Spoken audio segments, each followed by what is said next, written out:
Ja, her ses så en helt generel celle, bestående af 2 centrioler og en cellekerne, bestående af en kernemembran og arvemateriale. Det er interfasen.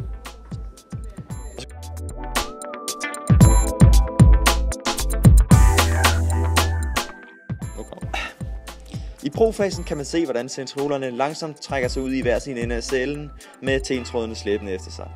I denne fase begynder kernemembranen også langsomt at opløses, og arvematerialet bliver hermed afdækket.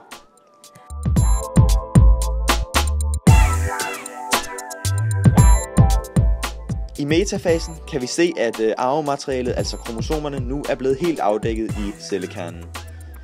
Nu skyder centriolerne så deres tentråde ind mod centromerne, som er den midterste del af kromosomerne. Herefter vil de bevæge sig i hver sin retning og trække kromosomerne fra hinanden.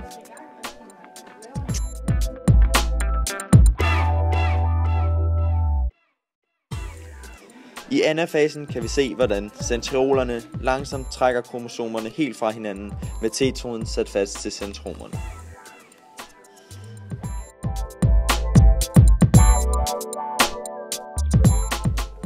I telofasen kan vi nu se, hvordan vi langsomt har fået dannet 2 helt nye celler, med en ny cellekerne og en cellemembran.